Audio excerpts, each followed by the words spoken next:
So the directions for the last section, 27 through 31, are to identify the vertical asymptote, domain, and range of each function.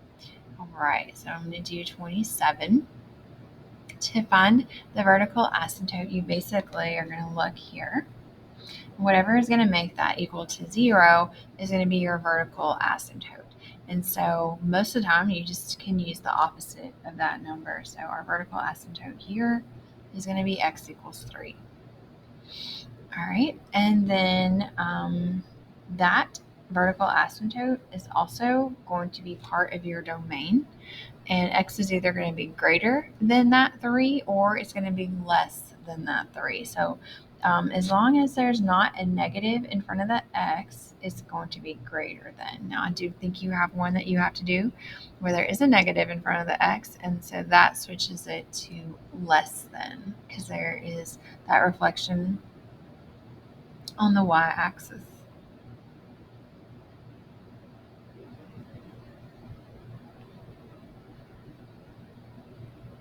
Actually,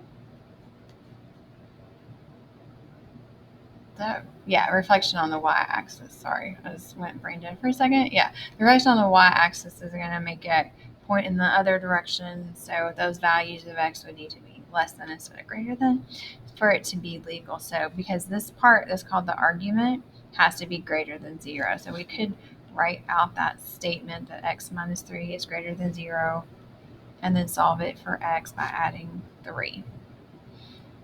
All right, and then the range of every single logarithmic function is going to be all real numbers.